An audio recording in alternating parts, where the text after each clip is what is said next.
मैं आप हजरत को तकरीर के लिए जामिया फातिमातुज़ ज़हरा लिल बनात की एक तालिबा को आपके हवाले कर रहा हूँ, जिनसे मेरी मुराद नूर जहां बिन्त कारी मसरुद्दीन साहब वाए और तकरीर पेश करे कुरान की फजीलत पर। नूर जहां। अल्हम्दुलिल्लाह रब्बिल आलमीन वस्सलातु वस्सलामु अला नबिय्यिल करीम अम्मा बाद अऊज़ु बिल्लाहि मिनश शैतानिर रजीम बिस्मिल्लाहिर रहमानिर रहीम बल हुवा कुरआनुम मजीद फी लौहिम महफूज वक़ाल अन्नबिय्यु सल्लल्लाहु अलैहि वसल्लम खैरुकुम मन तअल्लमल कुरआन व अल्लमह। सदर मोहतरम और हाज़रीन जलसा, आज के इस मुबारक जलसे में आप हजरात के सामने कुरान और हाफिज़ कुरान की फजीलत के मौजू पर एक छोटी सी तकरीर करना चाहती हूँ। दुआ कीजिए कि अल्लाह ताला मुझे कहने से ज़्यादा अमल की तौफीक अता फरमाए। किसी शायर ने कुरान के बारे में बहुत अच्छा शायर कहा है, ज़माना आज भी कुरान ही से फैज़ पाएगा, ज़माना आज भी कुरान ही से फैज़ पाएगा, मिटेगी ज़ुल्मते शब और सूरज जगमगाएगा। मोहतरम हज़रात, हमें चढ़ते सूरज की तरह यकीन है कि कुरान पाक का एक एक हर्फ सच्चा और सही है और जिसके सच होने में कोई शक और शबा नहीं है। इसी कुरान पाक के बारे में आप सल्लल्लाहु अलैहि वसल्लम ने फरमाया, खैरुकुम मन तअल्लमल कुरआन व अल्लमह। क्या तुम में सबसे बेहतर वह शख्स है जो कुरान को सीखे और सिखा। माशाअल्लाह, मैक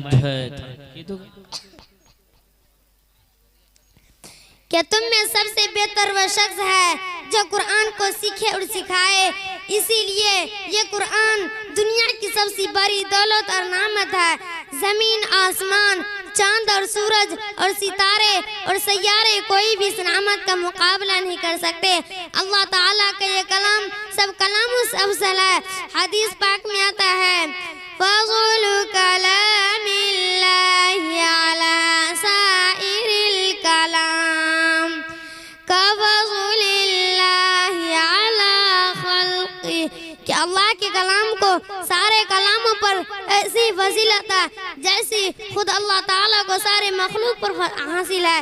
इसी तरह एक हदीस में आप सल्लल्लाहु अलैहि वसल्लम ने फरमाया, जिसने कुरान पढ़ा और उस पर अमल किया उसके वालिदैन को कल क़यामत के दिन सूरज से भी ज्यादा रोशन ताज पहनाया जाएगा।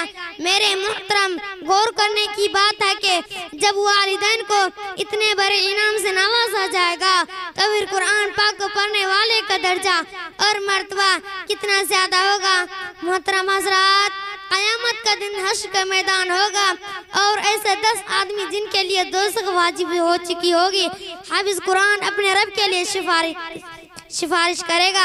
अल्लाह ताला उस हाफिज कुरान की सिफारिश कबूल करेगा और उन लोगों को हाफिज कुरान की बरकत से दोज़ख से निजात मिल जाएगी। मगर अफसोस की बात है कि हमने कुरान को छोड़ दिया, उसके पाकीज़ा तालीमात को भुला दिया। नतीजा ये हुआ कि हम लोग जलील और रिस्वा हो गए, नाकामी हमारा मुक़द्दर बन गई।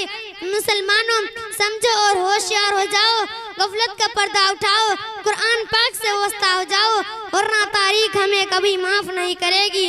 खुदा ना खास्ता अगर हमने चंद पैसों की लालच में अपने बच्चों को दूर रखा और हमारी नजर आखिरत की नेमतों के बजाय दुनिया की डिग्रियों पर रही तो याद रखे खुदा के पास जवाब देना पड़ेगा।